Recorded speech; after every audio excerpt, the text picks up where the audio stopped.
This thought leadership panel is brought to you by Onyen. Onyen offers both public and private companies an innovative software solution that allows them to efficiently complete ESG reporting, but very importantly, also allows companies to heighten their ESG profile.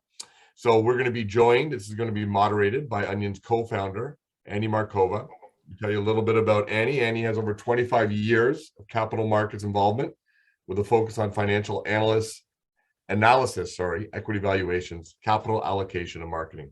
She's also an award-winning portfolio manager with over 15 years of experience investing in the mining and metals industry. She's also an independent director of Silvercrest Metals and Critical Elements Lithium, and served as an independent director of Golden Star Resources, which was acquired in January of 2022.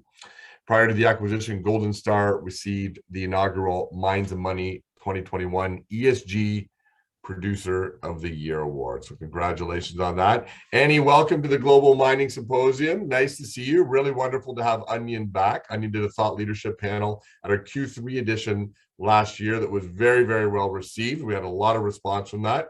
And great to have you back and to tackle some of these big themes with our panelists and for our audience. Thank you, Anthony. And hello, everyone, and welcome to this thought leadership panel, which, as Anthony mentioned, is sponsored by Onyen, a company that I was part of starting to solve ESG reporting solutions. In his presentation, the previous speaker, Martin Lokang, mentioned how no one wants to compromise the responsible and sustainable mining principle, regardless of the expected demand for metals. I actually agree with that statement. As many of you are probably aware, more than $120 trillion of global assets owners and managers have committed to integrating ESG factors in their investment process. As a result, all fund managers have responsibility to disclose how they're using ESG information in the context of their mandates and how are they engaging with companies they invest in. Recently, like other jurisdictions, the Canadian Securities Administrators also issued a guideline for fund disclosures. In addition, very soon, we will have a mandatory climate-related disclosures imposed by the Canadian regulators for all public companies. These cascading reporting requirements put the spotlight on the need of companies to provide all relevant information. To share their views on this topic today with me are a veteran investor in the global resource world and my former colleague, Jamie Horvat, who is currently the CIO of Oberon Capital, which, as many of you know, focuses on flow-through financing for junior Canadian companies, and also someone whose career I tracked very closely from Sandspring and Mega Precious Metals to now the CEO of Clean Air Metals, Abraham Drost.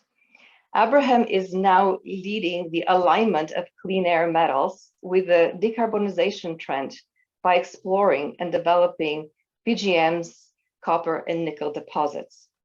Welcome, gentlemen. I would like to start our discussion today with having a look at what is going on with the ESG due diligence process. Jamie, you have very long experience both in Canada and overseas managing institutional pools of capital and being really focused on assessing risks and opportunities.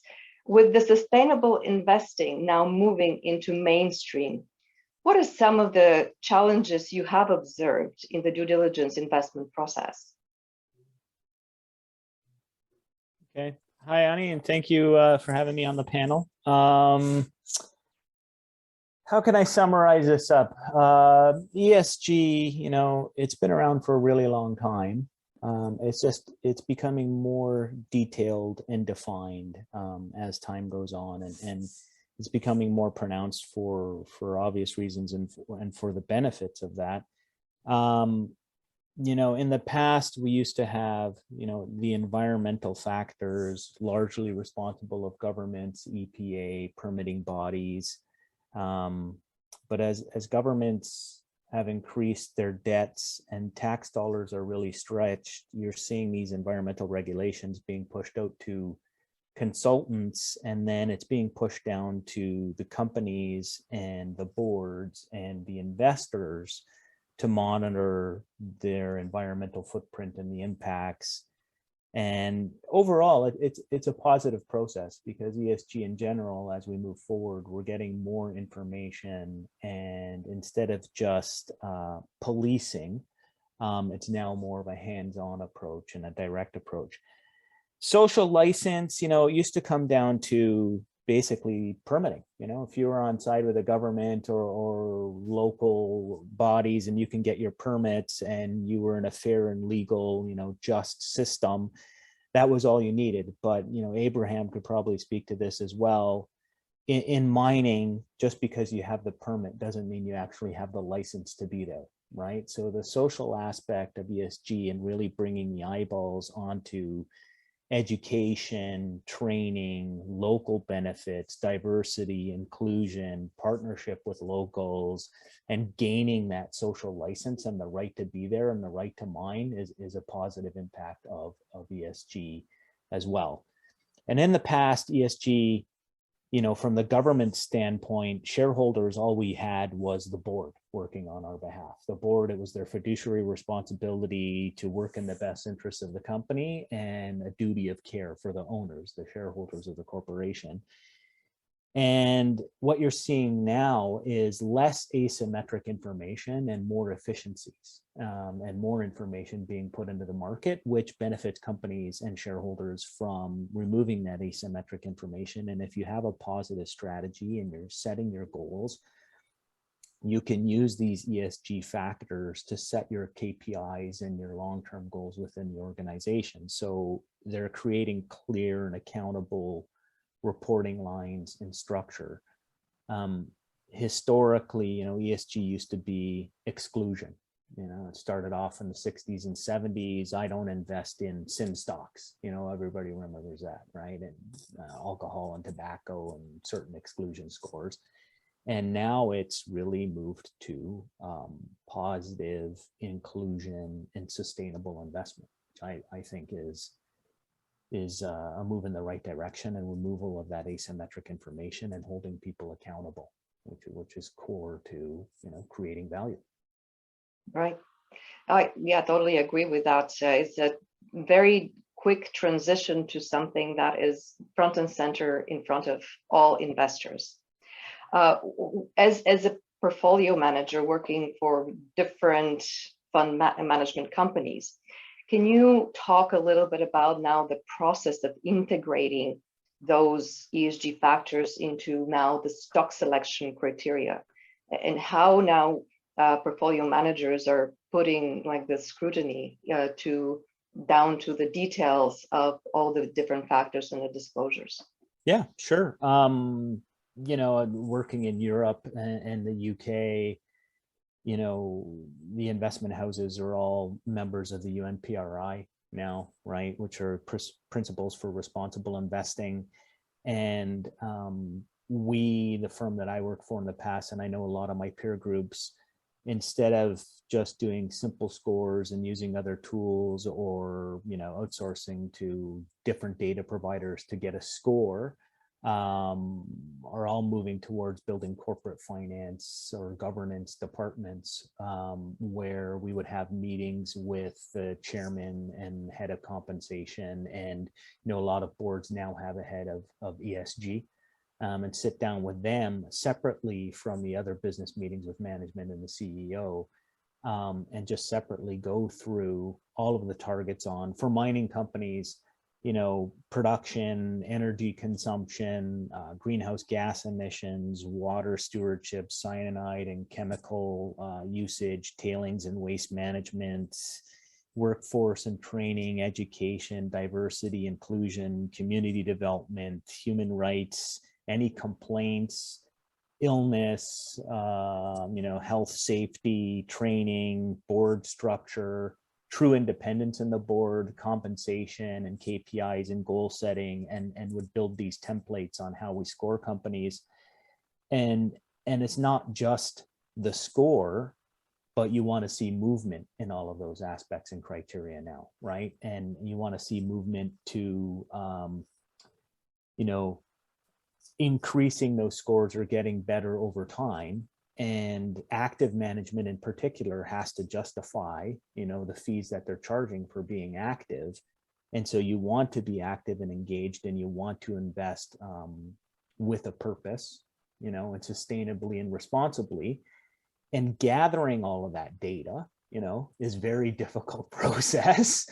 And anybody that can provide that data in a useful format to companies and to investors, you know, it's very beneficial. And we're moving away from simply like, you know, I don't want to talk out of school, like an ISS Glass-Lewis type of scoring system, to more of a hands-on approach of that data internally now with these corporate governance teams within the investment houses.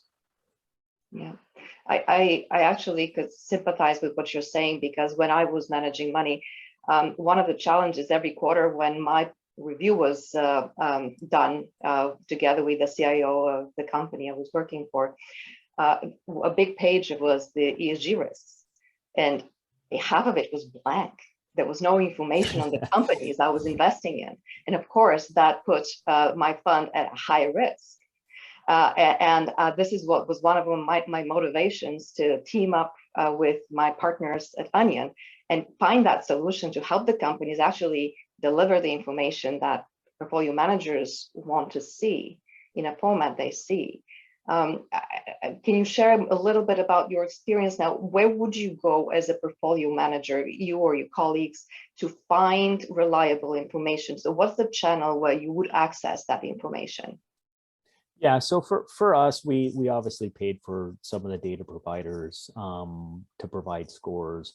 We built, my team and I, we built internal templates, you know, Bloomberg Quant, Python programming. You can do a lot of screening based on compensation and best practices and, you know, quality factors and ratios. But ultimately, it came down to management and meeting with chair of compensation, chair of the corporation, and whoever was leading their ESG charge within the corporation itself, and gathering that data directly ourselves. Because I had a number of interesting challenges. You know, I had a number of interesting companies that had various allegations outstanding, and the company that I was working for at the time, you know, our approach was to be active and engaged instead of just simply selling the position and dumping the position, and probably not in the best interest of the unit holders of the fund, was to work with these companies, work with NGOs, work with local regulators and legal teams and the corporation to try to find a win for all stakeholders. Right. And so a lot of that data and information, most of it was gathered directly ourselves through the corporate finance team that we had built internally and our own criteria. Yeah. Yeah, thanks. Abraham, I want to shift gears a little bit now and get your perspectives as to how a company responding to this demand for more information, and how can you leverage what you're gathering and those frameworks to assist you in actually managing risks? Because reporting for the sake of reporting is not doing any good. Yes, thank you, Annie. And it's a pleasure to be on the panel with you and with Jamie. And Jamie, love the gold room there. Is it real?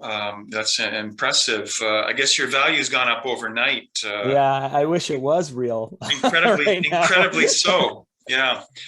But in any event, look, as I say, thanks again for the opportunity to be here. And, you know, we've had a great experience as a company with the Onyen corporation online platform.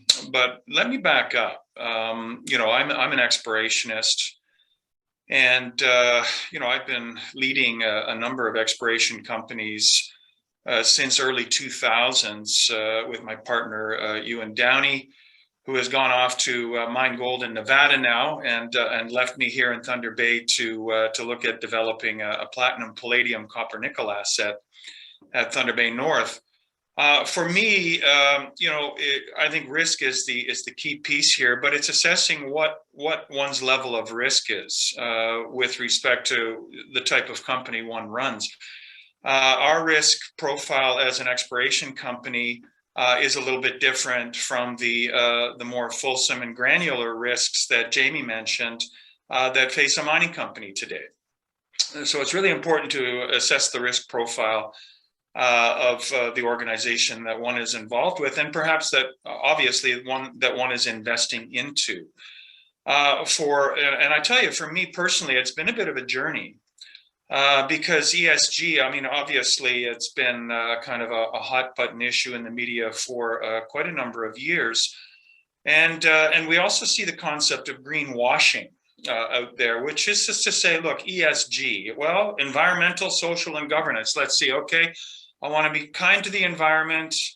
I want to pay attention to my social license to operate, and I want to have some good policies on my website. Boom, ESG, we're done. And, that is greenwashing, plain and simple, because as I've discovered going through a very interesting process with Onyen, and then prior to that with a company called Minerva Solutions run by Ayelka Torok, where we developed actual templates, that we actually record our progress in these granular areas on an ongoing basis, either monthly, quarterly, or annually, where we really, it does, as Jamie said, tie into the whole sustainability piece. How sustainable are we? And how much attention are we paying to not only environment in the broad sense, are we doing the right thing? Are we being kind to the environment?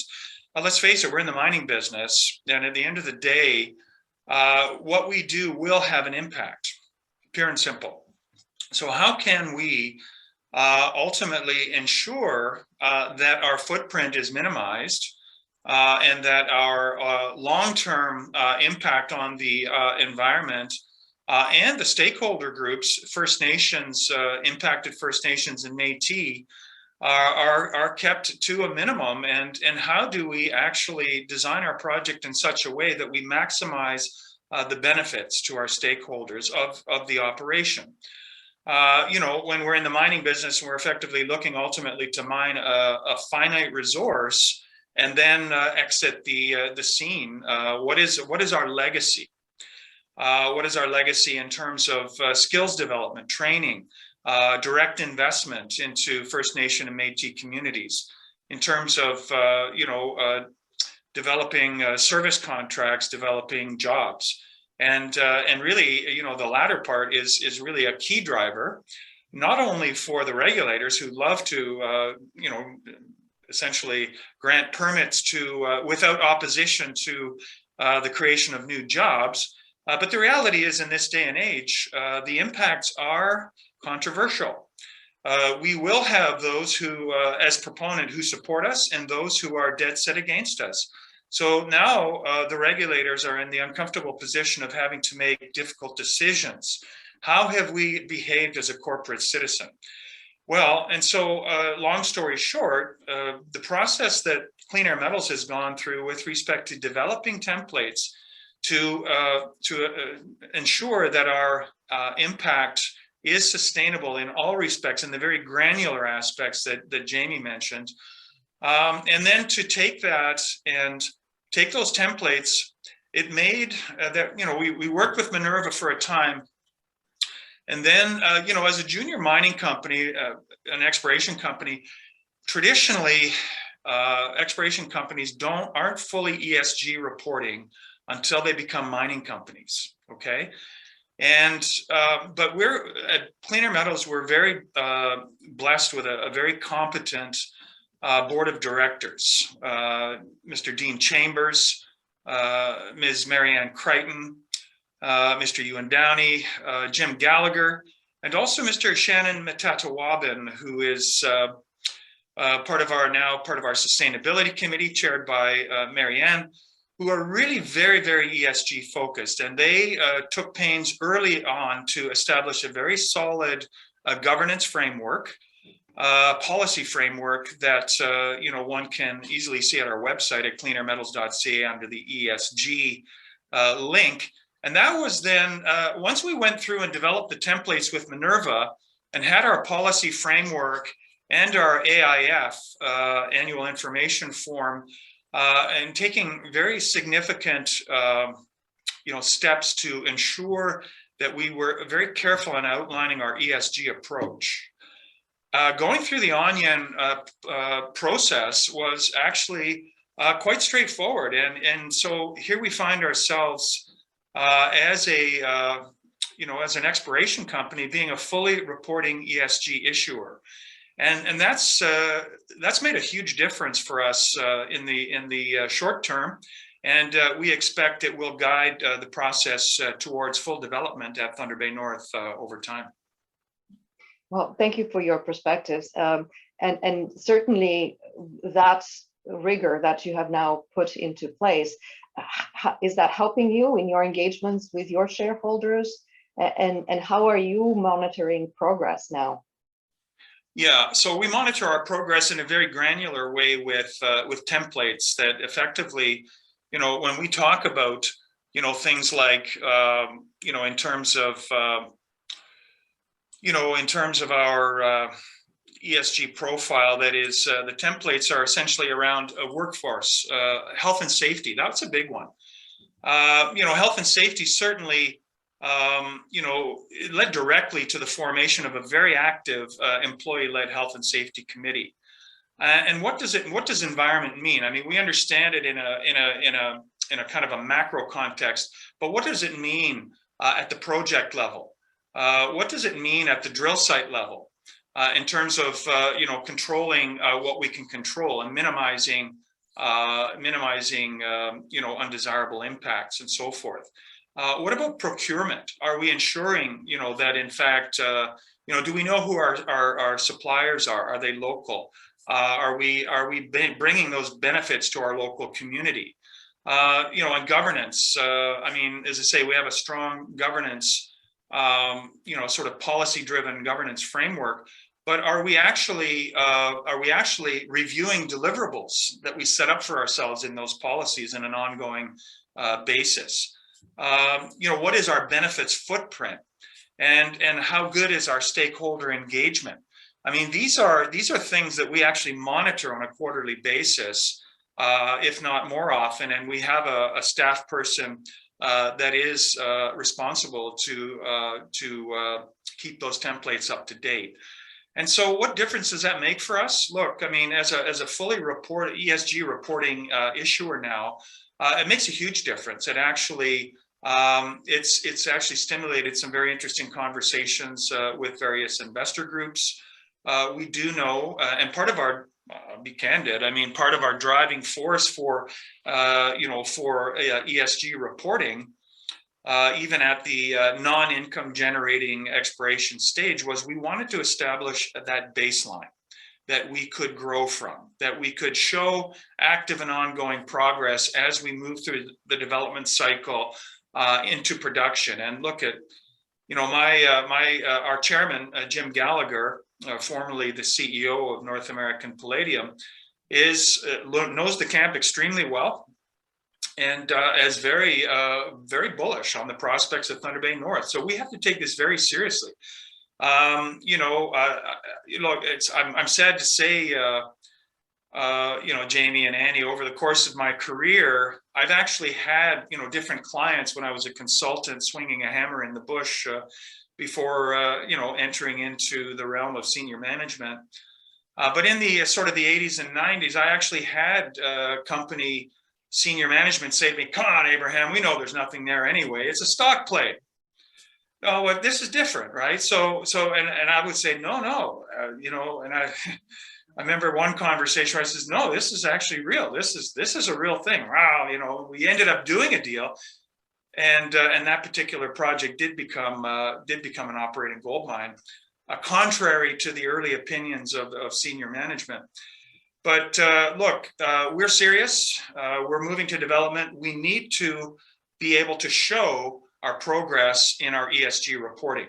And, so what we love about, the Onyen template is it is very granular. It is very detailed. And quite frankly, it opens doors for us because ESG worldwide now in the impact investing community, as Jamie well knows, is a filter for additional technical review. If you're not ESG reporting, there is a subset of the investment community worldwide that cannot look at you. They cannot look at you. If you haven't ticked that box, there will be no technical assessment. Now, that's not necessarily the case in Canada today, but I think that's the way Canada's going. Jamie, do you want to elaborate on that trend? I think the main point, Abraham's trying to get across, and the main benefit of ESG reporting and the granularity is accountability, right? He touched on it with his story there, and what it's driving is more accountability. Whether it was, a promotional story in the past, these things, hopefully we'll see fewer and fewer of them because of the granular detail that you have to provide at the onset, right? And as he touched on, investors globally are increasing their screens where they will quickly exclude things if you're not an ESG reporter, right? As certain fund managers and shops, it's basically, what's your liquidity? Can I invest in you first and foremost? Well, a lot of stuff gets excluded based on the size of funds and portfolios. Quickly look at the board and board independence and compensation and that structure. A lot of things get excluded there, right? Then do a quick return on invested capital screen and what have you provided through the cycle. And for exploration companies, obviously, and non-cash flowing, non-profit companies, that's a different bailiwick of investor. And then obviously the ESG screen now is playing into that, where a number of companies get excluded. And as I touched on the start, and Abraham touched on, it really comes down to accountability. There was too many corporations globally, large and small, micro cap, whatever you want to look at, where they've simply outsourced responsibility. You would hire consultants to do specific types of work for you. It wasn't really properly reviewed. You would just report that data. You would see management in corporations where it was management by committee and nobody wanted to be accountable for the ultimate decision. And now the granularity of ESG and the factors that a lot of investors are pushing for force that accountability, and you can use it internally. I sit on, two boards of corporations, public corporations. You use that internally for your 1 year, 3 year strategy, goal setting, budget review process, and setting KPIs for individuals on hitting those targets now, right? From that granularity and driving that accountability. And that's the big change in the benefit that I'm seeing now come out of this. Thinking about the future, we have a lot of now companies who want to move forward their projects, and certainly they need to connect to capital. And how do you think we could leverage now those frameworks that we're talking about, the ESG frameworks, in assisting those companies to connect with the fund managers? And what are the implications now if you are a reporting ESG reporter? How is that going to make a PM's role easier to allocate capital? Maybe Jamie, we'll start with you. Maybe we'll ask Abraham for his perspective afterwards. Yeah, I know. I don't know if it's easier per se to allocate capital. I think it's a necessity now to allocate capital, right? That review, as environmental, social, and governance factors are being pushed down to the board, management, and investor level, right? The governments and other bodies no longer want to be solely responsible for policing everything and outsourcing to consultants for their review and relying solely on consultants for their review of process. And if you have that, unfortunately in the past with tailings impoundment failures and other issues that we've had, there's a lot of finger pointing, right?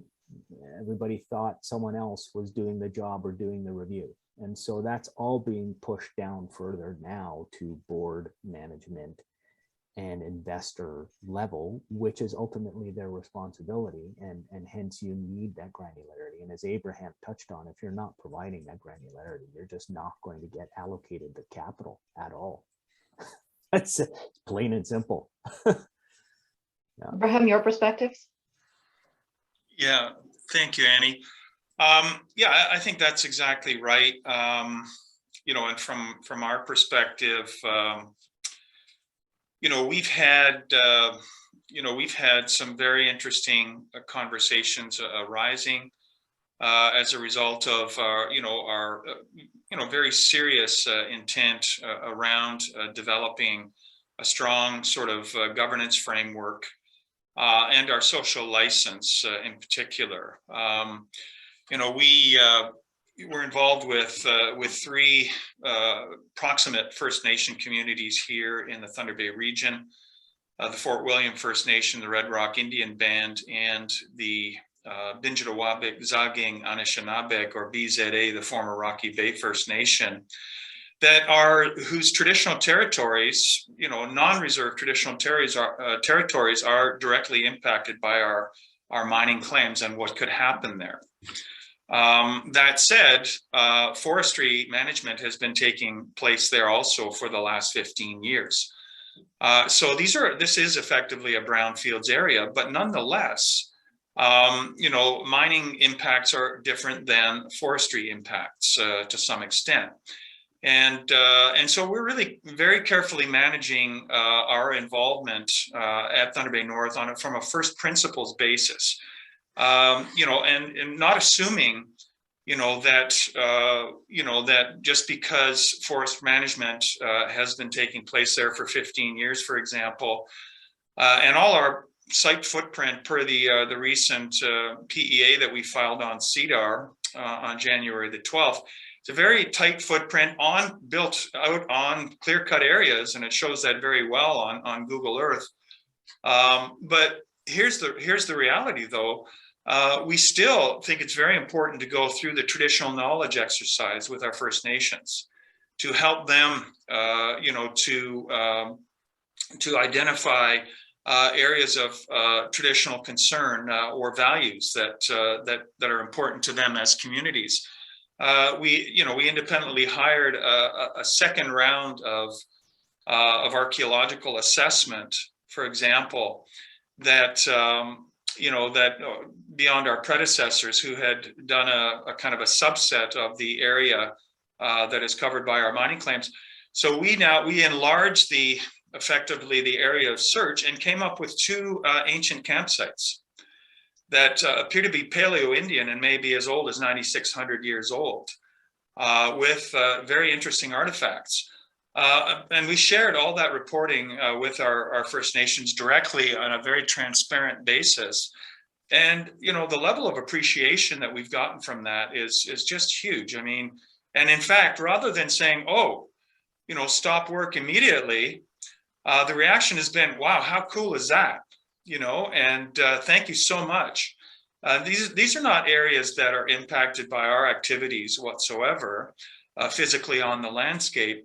But these are peninsulas on some of the water bodies, you know, within the claims areas that, and we've identified two of which that apparently ancestors came through and spent a little time there, and you know, and carried out some activities and left artifacts behind, such as pot making and arrowheads and so forth, stone shards. So very interesting. And so now we're talking about it in a very positive way about, hey, maybe we can turn these into heritage sites that are part of, sort of the development and the investment that we hope, this is our First Nation partners talking, we hope will take place at Thunder Bay North. Because for the elders of our communities and for the Métis nations that we interact with, for the elders, it's all about the youth and the young adults. What are they going to do? What are they going to do? What's the future for them? And so regional economic development done sustainably in a very, very careful way is actually, is top of mind for them and top of mind for the company. And we've communicated that well. And so they trust, we built a relationship of trust and friendship. And, from our perspective, as we go through the regulatory and permitting process now, we fully expect our proximate First Nation partners in Métis to be supportive of our permit applications. And that's huge. At the end of the day, that is true social license. And, I'm also happy to say that we've been very innovative at Clean Air Metals around exposure to the equity. I mean, one of the early questions was, how can we get stock? Well, you can't just give stock away because, as Jamie and Annie, as you know very well, the public markets are extremely tightly regulated. But we, with our counsel, Bennett Jones, found an innovative way to fashion a warrant structure arising out of the accommodation and the debt owing to the impacted First Nations that has accrued as a result of us just being there and undergoing exploration activities pursuant to government issued work permits. We got them exposure to the equity. So now, they're also fully aligned with the company and its shareholders. It's been extremely positive interaction to date. So this is, I think, but this is resonating beyond just the company now. It's become part of our disclosure record. It is part of the discussion, active discussion with our shareholders and the investment community. Thank you, Abraham. You're touching on very, very important component of ESG, which is the stakeholder engagement. And only in a very open and collaborative communication process, you can actually uncover what are the risks and opportunities for your business to thrive and survive and prosper and get that alignment, which is critical.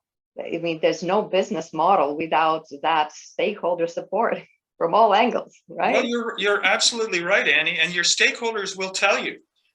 Yeah, exactly. If you're listening. Well, Jamie, if you put your director's hat on, you're on a board of 2 junior companies. What do you think boards can do to assist management teams get to the level that Abraham is talking about, putting those rigors and those governance structures in place?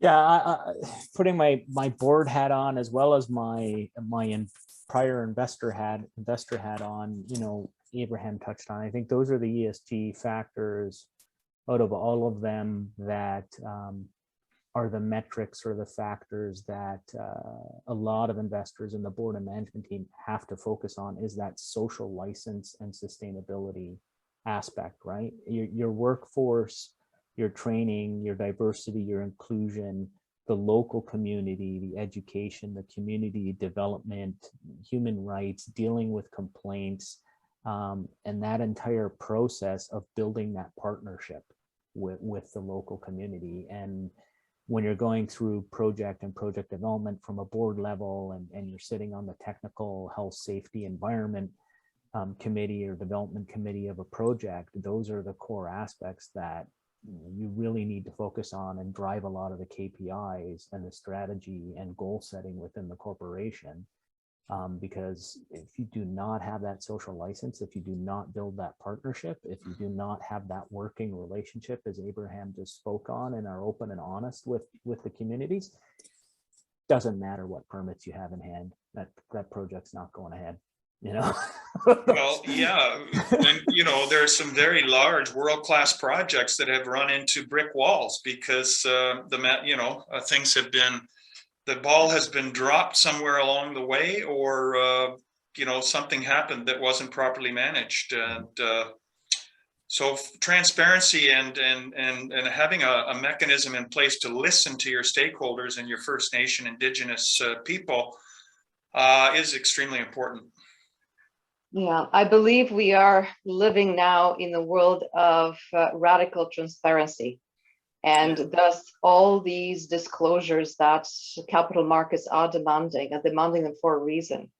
And if we respond to them in any way, shape, and form, I think that also teaches us what is it that we're missing, how we are aligning better for getting to the more sustainable goals that we need to eventually move towards, and kind of think in those perspectives.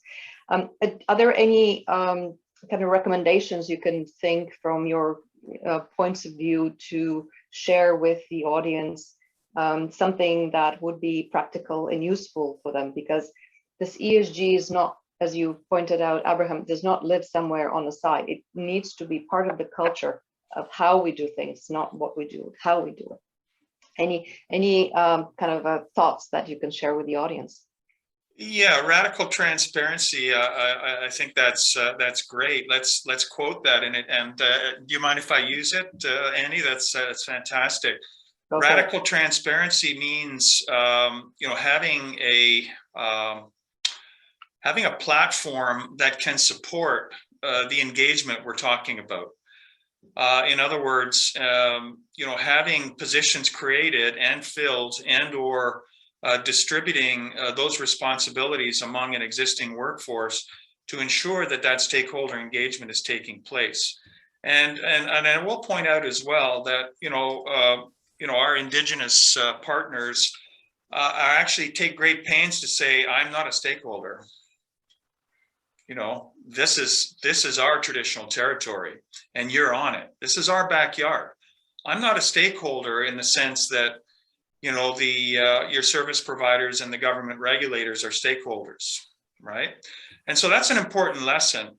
And so look, we understand that to bring an exploration level project to development is going to require a platform that has those engagement functions fully staffed, from the CEO and the board on through the senior management and middle management ranks, right into the guys that are in the core shack. Two guys of which are young Indigenous geologists that we're very proud of. They're doing it extremely well, and why not, right? I mean, that's the point. And we have open houses and so forth, and we love to schedule site visits and so forth. But it's really just being open and transparent and dialoguing and hearing the concerns. But that takes infrastructure, Annie. It takes human resources, and we're actually at Clean Air Metals. We're in a kind of a build-up phase right now. We're just adding a director level position for sustainability, permitting, and community relations, and then beyond that, a chief operating officer, / mining engineer that that can help us build this thing in consultation with Jim Gallagher and his development department. So really, but that takes investment. And that takes market support, and so at the end of the day, it has to be credible, and so that's what at Clean Air Metals, just as one example, that's what we're hoping to do, is build a credible platform that is indeed being very granular about its responsibilities and around sustainability and ESG. Thank you, Jamie. Over to you. I think there's one aspect that we haven't touched on that we can't forget about, and it's investors have to make a choice as well, and they have to think about what's important to them, right? And one of the things we've all been dealing with on all levels, especially with the allocation of capital, is just this growth of passive versus active investing, right? And so the massive growth of these passive ETF index firms, and it's a cheap way to invest, and if that's your route to invest and to get into the market, so be it. There's some good products out there, but most of these firms, unfortunately, it's a box ticking exercise. When it comes down to ESG, it's like their proxy voting guidelines. They don't get into the weeds. They don't have meetings with management teams. They don't do the due diligence, and it's box ticking, and they buy a simple system that's giving them scoring, and they score their funds, and that's it, right? So investors have to make that choice of, do I want to be a passive investor and go with these large index ETF type of firms, or do I want to take on, you know, a hands-on approach and invest for myself and you know, invest with purpose and really focus on sustainable investing and that social license and that whole ESG aspect. And that's where firms like yours, Ani, you know, Onyen and others that provide more in-depth information and reporting play a role. And we can't forget that investors have that choice and whether they want to be engaged or not, right? And it also plays into the aspect of what we touched on earlier is allocation of capital, right? It's the only way that smaller firms and growing and firms and those doing true research and development are going to get allocated capital, right? Are from those engaged active investors that are seeking that ESG aspect. Okay, excellent. I want to turn to some questions from the audience. I'd like Laura Day to help with sorting through some. Sure, actually, Anthony's there for you. You've got even better face-to-face there. So Anthony, Yeah, there's great also conversation. Thank you, Jamie. Thank you, Abraham and Annie. We had one question from the audience asking about what an exploration company is. I think that's me with a not a great microphone. Exploration company, not expiration company. So there you go. You're going to expire if you don't find anything that can be turned into a mine. There you go. We've all seen that happen on occasion, Jamie. Yeah, Great. listen, I think a really strong point there in wrapping up there, Jamie, as well, about the difference between active and passive investing. I hadn't heard it, you know, looked at through this lens and what that opportunity might be for investors if they really want to put their money where their beliefs are, and how that argues for more active investing and really doing that kind of work. And it's a powerful tool that Onyen has to help make that happen. Sorry, Annie, did you want to say something? I just wanted to ask to make sure that we've answered all the questions from the audience and to give Jamie and Abraham a chance within the last 2 minutes to have closing remarks. Yeah, do we have more questions? Yep, no, we're good on the questions. Yep. There's one question actually in the chat window, Anthony, if you want to just take a quick look. Sorry, I just thought I'd mention it to you. Okay, can you just let us know what it is? Yeah, sorry, it says the person says, sorry, joined late, may have missed it, but curious as to what current ESG factors or metrics stand out to the panelists as being sought after and evaluated by reviewers. How are we measuring, asking resource companies to measure what good ESG looks like? Good question. Abraham, would you like to take this? Yeah, look, I'm happy to take that. And I mentioned a few on the exploration side, but if you're in the mining business, I mean, community engagement, local employment, local procurement, community grievance mechanisms, are they in place? Are your employees being paid a living wage? What about health and safety, worker safety? What about worker grievance mechanisms? And what about that social license? How are you interacting with and listening to your indigenous peoples? What about artisanal and small scale miners on the property? What allowances are being made for them? You know, how is your environmental data gathering, you know, and impact assessment, you know, sort of being carried out? Is there a strong aspect on, you know, on social impact and environmental impact? What about water quality, air quality? What are the plans for progressive rehabilitation and post-closure viability for communities, which really is true sustainability? You know, having been there, having extracted that finite resource and then moved on, what about that post-closure viability?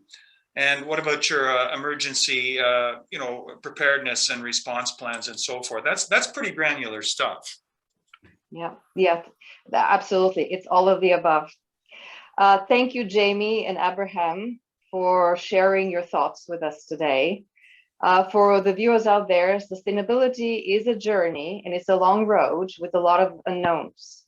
But if you need assistance along the way, the Onyen team is standing by. Thank you all for your attention today. Anthony, back to you. Thank you so much, Annie, for leading such a great discussion. Thank you again, Jamie and Abraham. I really appreciate your time and your insights. Gladly done. Thanks for having us.